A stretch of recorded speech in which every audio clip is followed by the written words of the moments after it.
Hey everyone, welcome back to the Beamer Barn. In today's episode, we're going to be making my 335i look new again with just a few simple mods. Now the first thing on our list isn't exactly a mod per se, but I'm going to grab my orbital polisher out and we're going to see if we can restore some of the faded paint spots on my car, specifically on the front of the roof. It looks like sun fading behind the window seal, and then on the door as well we have some hand marks, and on the back of the trunk we have some emblem marks, and I just want to make all of these spots on the paint look 100% glossy like new. So let's go ahead and do that first, and then I'm going to show you guys the next item on our list.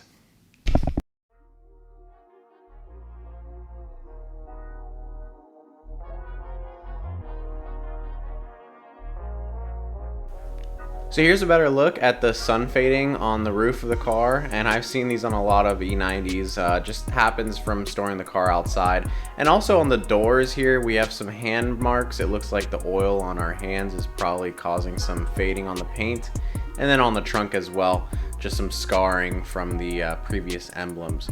So we're going to start by removing the old windshield front seal, because we don't want any of the old rubber or glue to get into our polishing pad while we're working on the paint. So that's what I'm doing here, and it's completely fallen apart with all this old rubber and adhesive mixed together and years of sun exposure. So like I said, we're gonna remove everything and then clean off the adhesive with our rubber eraser, and that's gonna give us a really clean surface for us to work with. And by the way, we're only removing this seal because we have a spare one to install, brand new from FCP Euro. So if yours is still good or you don't plan on removing it, you just want to go ahead and tape that off. That way you don't, like I said, get any contamination in your polishing pad.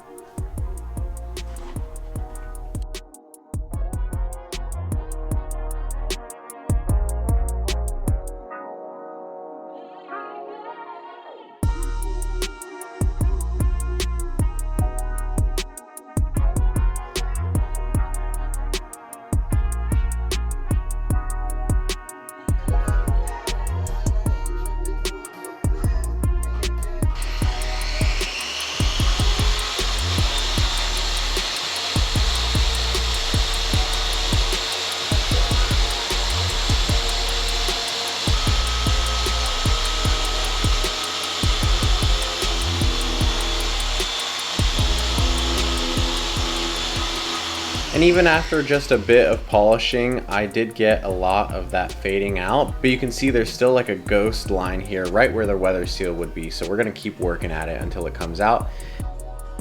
And then here's what it looks like on one side after fully polishing out all that fading. 100% clear.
So now we're done touching up the faded spots on the car, and it makes the car really pop and look glossy all over. Now we're going to take the car out later and do a turtle wax ceramic hybrid coating on it, and that's going to really make the paint pop, and that way we don't have to do a full compound polish on it. And since the front end of the car was repainted separately from the rest of the car, I'm going to go ahead and hold off on compounding it because it already looks really good as is, and I don't want to accidentally go through the front paint and go to the hood or anything like that. So we're going to leave that alone, but we're going to move on to our next next mod on the list, and that is going to be another, not really mod, but it's the front window seal. Now, I've seen these things peel off, and the one on my car was disgusting, as you saw us peel off. So that's what the big box is. Let's go ahead and grab that big box, get our window seal out, and then we're going to install it on the front of the car.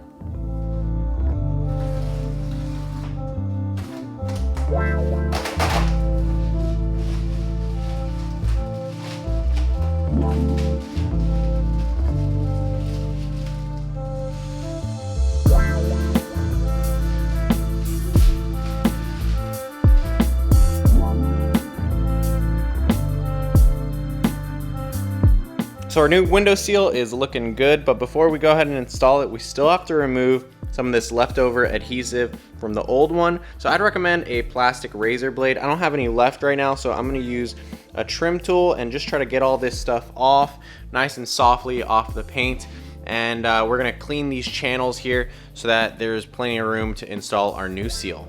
This is definitely one of those subtleties that you probably wouldn't notice is missing or wrong with the car at first, but trust me, once we replace this and get rid of all that old stuff, it's gonna look a lot better.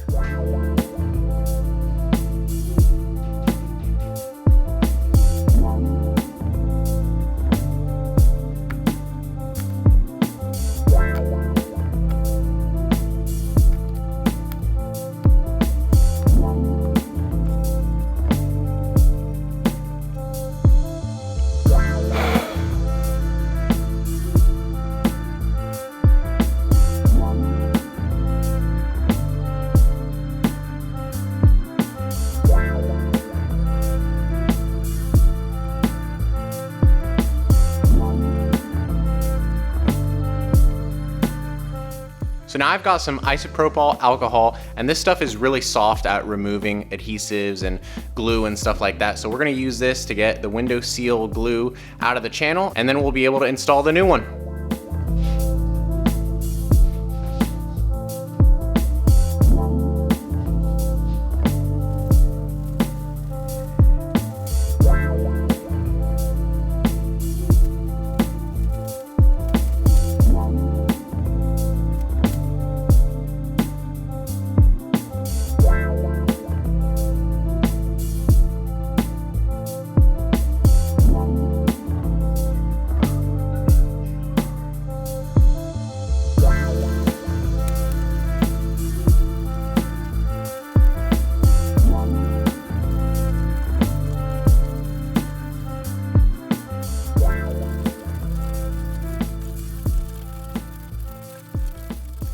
So now our fresh window seal is installed, and I made sure as best as possible to get the lines even with the other side, obviously, so how much paint is showing, and I think I got it pretty good.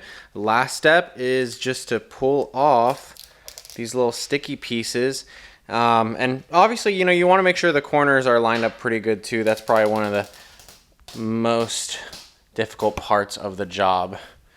So that is one. I already took off another one. And this last one right here, we gotta pull off. So carefully. And tuck this corner in. And nice, look at that. Brand freaking new window seal. Beautiful. Tell me that this car doesn't look 100% newer from the front, just from having that nice piece of trim. Now, I get from a distance, you might not be able to see it super easy, but trust me, when you come up to the car and you would see those gaps usually, that's gross, you know, and obviously like having even the old rubber on here, it'll make a huge difference just installing this piece alone, how clean the car looks here. So let's move on to our next mod. So I promised you that we'd have some mods to do, so here we are. I got these off of Amazon, and of course, as usual, I'm gonna link them in the description below. But let's go ahead and check this out. One of my favorite little things to do that I feel like makes a big difference is going from the standard halogen bulbs to LED bulbs wherever you can. And same thing with HIDs, you know, HIDs, they produce a lot more light and they're a lot more preferable to having like a standard halogen headlamp. But, you know, I noticed that the 335 had some fault codes for bulbs, and when I checked, it was actually like 3 bulbs in the back of the car. So I sprung for a couple of LED kits, and these will replace all of the bulbs on the exterior brake lights of the 335i. If I can get this bag open. And actually, I think I bought extra, so this is like a 10 pack, and I only needed 6 for the rear. So we'll have a few extra of the 921 style, I believe it's called. And the thing that you have to remember about LED bulbs is that they are polarity sensitive or polar sensitive.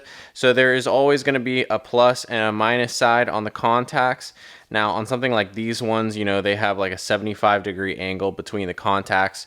So you can't really plug them in the wrong way. Pretty much bulletproof. And as you can guess, with the orange diode right there, you can probably guess that this is a turn signal bulb. So let's go ahead and see if we can install these. I'll show you guys what they look like, the halogens versus the LEDs, and then we should have a complete error-free LED light setup in the rear. It's going to be a little bit brighter, and it's going to be really cool with the turn signals because instead of like a soft glow, it's going to be more like an LED flash. So let's try them out really quick.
Now, one thing to be aware of with these LED turn signals installed is that when you turn the key on, actually, it does throw a fault for the reverse lights, not the reverse lights, for the turn signals. So if I turn the signal to the left, it then reads it, and same thing on the right, and it reads it, and then the fault code actually goes away. So we'll show you. And see, now the fault's gone. So after using the lights, the car reads that they're there and it doesn't throw a fault anymore. But when you turn the car on the first time, it is going to throw a fault. So I could definitely code out the fault warning for the rear lights that I have the LEDs installed, but that's kind of personal preference. So we're going to hold off on doing that for now. So now that we've got our LED lights installed successfully, they look great. Remember, they're polarity dependent, so you might have to remove some of them if you think that they aren't working and plug them back in the other way around. But since they look great, we're going to move on to our next mod, kind of a resto mod if you ask me. We're going to be replacing the emblem here. Actually, the one that I have here came with the car, so it was probably here originally. All I had to do was get some new grommets. And if you remember, before there was this LED powered emblem badge, something you'd probably get off of eBay. Nothing against eBay, just not my particular taste to have fake badges. So we're going to get this original one on, and we're going to leave the 335 area completely blank, kind of leave it clean. So pretty easy to do. You just want to put these little black caps in first, and then this thing presses straight on. Let's do it.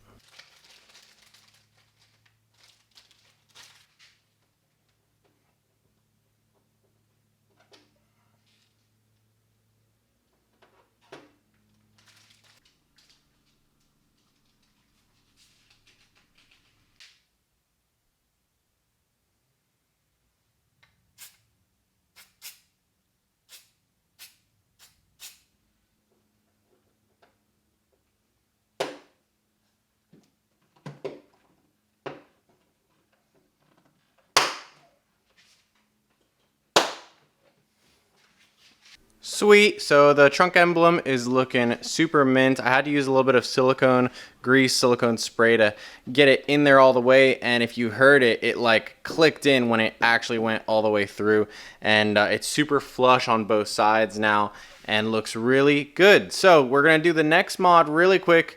Not really a mod, just kidding. We're gonna be fixing the audio system on the car, and that is because my MULF module has failed. That is the one that's responsible for, I think, Bluetooth and telephone functions, depending on what year generation you have and what other Bluetooth modules you have. But I know that it's failed, and I bought this little bypass from FCP Euro. It's a BMW OEM part. So let's go ahead and bypass that module now in the trunk and then see if we got the radio working.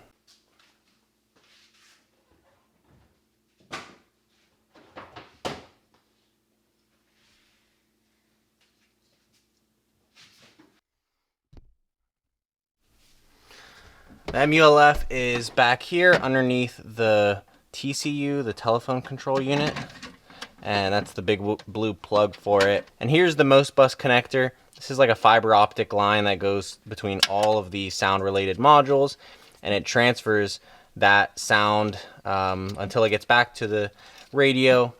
So this loop here basically bypasses the MULF module so that the sound can continue back to the radio, and we should be able to have working radio now.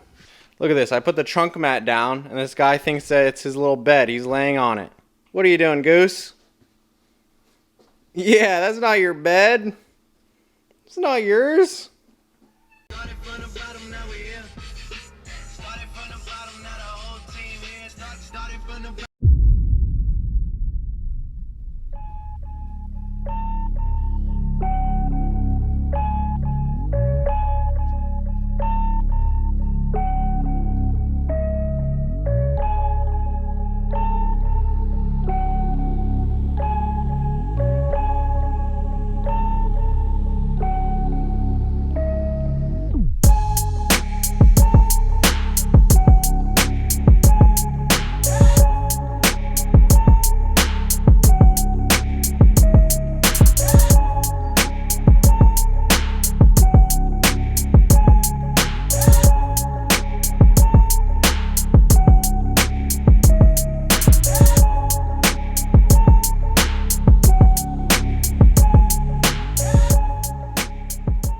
Oh boy, this 335 is looking super minty. And of course, I had to bring it back to the original spot where we first unveiled this car when I showed you the Mechanic Special 335i I got from Craigslist. This is definitely a huge transformation. I mean, it's not like we built the car and went full bolt-on, made a ton of power or anything like that. But I'd say we took it from 0 to 100 for sure. The paint is popping, the interior looks a ton better, and the best part is that the car has 0 faults now. We've coded in some comfort features, we added some PowerFlex bushings in the front, LED taillights in the rear. We reinstalled a lot of factory bits, so we got rid of the cheesy rear emblem, the bad coilovers in the front. We went back to factory struts. Everything that you could do on a 335, from doing the turbos to the oil pan, anything that is drivetrain and maintenance related, we took care of. So this car is gonna be a really good daily driver for the next person, and I have no doubt that they're gonna enjoy it. Now, one of the last few things I wanted to show you that you need to install to make your BMW new again, and that is the cabin filter. Now, I don't have the shrouds yet for this one, but rest assured the cabin filter is definitely one of the most important things that you can change on your BMW.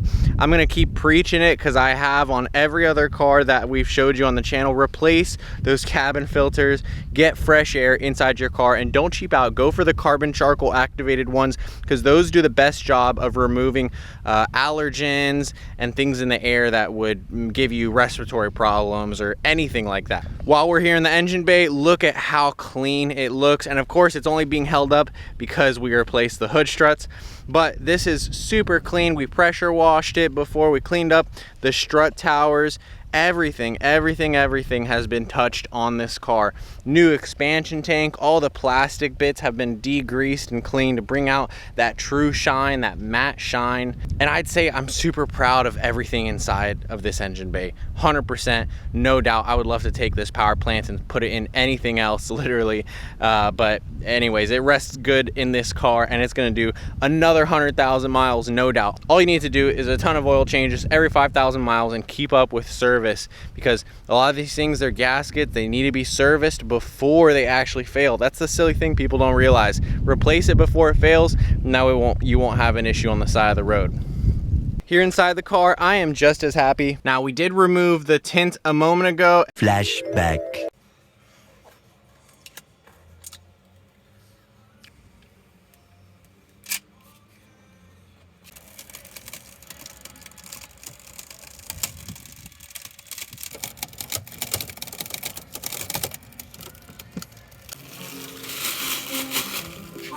And I still have some adhesive here, so I've got some blades, and we're gonna hopefully clean this off. That way it's looking 100% fresh, but no more tint on the front windshield. I wasn't really a fan. I also cleaned off the side windows here. There was like whatever this residue was on top of them. It was really annoying to clean off. I got off as much of it as I could, and it looks a ton cleaner now. So all that's gone, and there are some markings on the tint still. So, you know, this is probably old tint. You saw it coming off here. It kind of came apart, so probably the next owner would want to replace the tint on these windows, maybe go a little bit darker, I don't know. Here on the interior though, the leather is looking 100% fresh. We've got that beautiful wood grain trim showing again. The interior is super clean, smells good, and we've got original floor mats in here, none of that rubbery stuff as before. Clean the pedals, everything's good, looking good. Let's go ahead and start this car up.